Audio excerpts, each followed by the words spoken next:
So what if everything that you've learned from the business experts and the people with MBAs might actually be holding you back? I mean it, seriously. Because what if the fastest path to real breakthrough success is to do the opposite of what the pros say? And I can prove it. So let's walk through the 6 counterintuitive mindsets, literally the rule breakers, that almost every great entrepreneur used to build a legendary business, while everyone else was busy playing it safe, playing by the rules, and following all the guidelines in the book, basically staying mediocre. And if you've ever felt like you did the traditional thing and fit the mold, guess what? This video is for you. That's right, because what happened years ago and what you've seen is not working right now. Let's show you why. So let's go back to 1995. Picture this: a graphic design teacher by the name of Linda Weinman with a crazy idea and really no plan at all. She just had some curiosity about this new thing called the internet. Imagine that, how old that was. And she wanted a sandbox, a place to completely experiment with ideas, to post her students' projects, and to play with new digital code. No business model, no 5-year plan. Literally just curiosity and a lot of friction. And people probably told her, hey, it's a waste of time. What are you doing? Who even needs a website at all? But she still built lynda.com anyways. Fast forward, she moves all of her teachings online, and her little playground, that she called it, turns into a learning empire. Sold to LinkedIn for $1.5 billion. That's right, with a B. Now, here's what everyone misses. Linda succeeded not because she followed the rules and listened to what everybody had to say. It's because she did everything wrong by conventional standards. So what exactly did she and the most successful founders in businesses today do differently? She did these 6 things. Number 1, yes, we can, even if we don't know how just yet. I know this personally because I do this a lot in my businesses.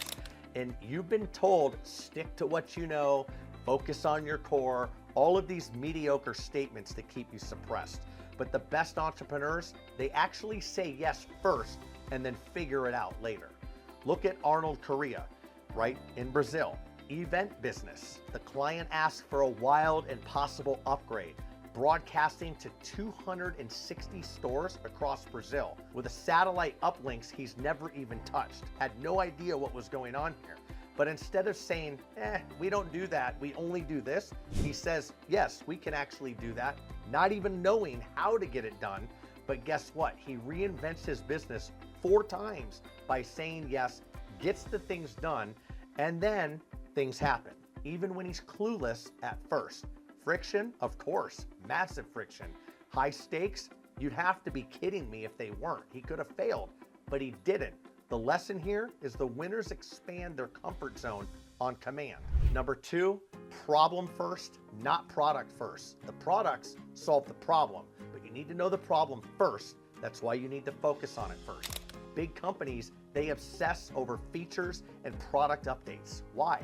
But great founders, they obsess over the customer's pain.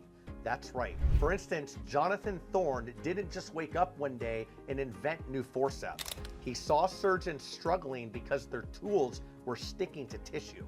He solved that specific problem and found an even bigger pain in neurosurgery, where every slip could mean complete disaster. And we're talking about death potentially. So the juxtaposition here, while brands tinkle with the blue speckles in laundry soap and call it innovation or a relaunch of a product, the real change comes from fixing the pain. Number 3 on the list, think narrow, not broad, at least at first. The business school myth, bigger market, bigger business. But guess what? It's ass backwards completely. Nike, it started it by solving problems of tiny, ignored tribe people, elite distance runners, not the general public.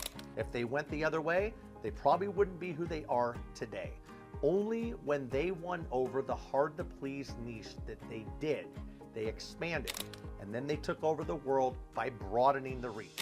High stakes, if you can please the toughest crowd, then you earn the right to serve everyone else. It's kind of like a test. You want to test a smaller market, get real specific, and then broaden it up, increase your market, you have a proof of concept, the MVP, and everything else works, then you can broaden it and you get more customers. It's called scaling. Number 4, ask for the cash, ride the float. Big companies, they completely hoard cash, but what do entrepreneurs do? Not that. They actually create it from thin air. I know because I bootstrapped multiple companies from $0. Tesla sold 10 million in cars before the first one was even built. What an offer. Sell it first, produce it later. The Model 3, 500 million in pre-orders before production even started. This is the opposite of build it and they will come. It's more like promote it and then build it. The real play, sell it, then build it, and keep going and scale. Number 5, beg, borrow, but definitely don't steal. You never want to do that because then you're a fraud, right? You don't need to own everything, but you need to leverage. Understanding leverage is going to get you so much farther ahead. Go ape. In the UK, a treetop adventure company. They didn't buy forests. They didn't build parking lots or bathrooms. They borrowed everything, struck deals, used what existed, and built a multi-country empire with borrowed assets. None of them were theirs. Entrepreneurship is not about how much you own or ownership at all. It's about your resourcefulness. The better you are at being resourceful, well, the more resourceful you are and the better you will be. So number 6, don't ask for permission, just start. You're gonna die waiting for permission on 2 fronts. 1, for you to get going today. Number 2 is what I'm gonna talk about here, which is controversial, because if you wait for approval, it's already too late. For instance, Uber, they didn't ask regulators if they could launch a taxi company without taxis. If they had, they would have never happened. They did it, and then they asked for permission later. The same thing with Bird scooters. They did the same thing. Put them in cities, put them in towns, and then they asked for forgiveness later on, not permission up front. The world isn't waiting to hand you the keys. It's waiting to see if you're gonna get in the driver's seat, bam, and start driving. So the question is, which mindset are you gonna break the rules with? The keys are on your keychain or in your pocket. You control them. The stakes are high, and every entrepreneur faces resistance, doubts from others, rules from the experts, and of course, imposter syndrome, i.e. internal hesitation. But here is the real secret. Every breakthrough, every business legend that you admire, all of them, they all come from someone who broke the rules, took a risk, and solved a real problem in a real group of people. And they probably didn't ask for permission. They just did it and maybe asked for forgiveness later. So which of these mindsets do you see in yourself? And which one could unlock the next steps for you? So here's what nobody tells you. Most people, they never even try these mindsets. They never say yes, they never sell before they build, and they never focus on the impossible narrow niche.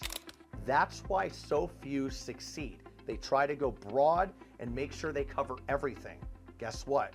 Then you get stuck in imposter syndrome and you get stuck doing nothing. But you watched this video this far, so the tools are in your ecosystem and within reach. You got to know what's possible on the other side of friction and resistance. And what is that? It's growth and success. So here's your challenge. Pick one mindset, don't ask for permission, and ultimately, don't wait for the right time. If you need permission, hey, go ahead and start. I just gave it to you right now. What else are you waiting for? You got to find the problem, get the cash, and then say yes. Pre-sell whatever it is you're doing, whether it's a project, an order, something massive, or an invention. Say yes to it. Say you already do it, and then figure out how to make it work later on. That's called being resourceful, and it's being a smart entrepreneur. So drop a comment below and let me know what you're doing and what your next thing you're gonna say yes to. I seriously wanna hear it, because maybe you don't have it yet, and that should be right. You don't have it, but you're saying yes. This is the chance to change your business and maybe change the world.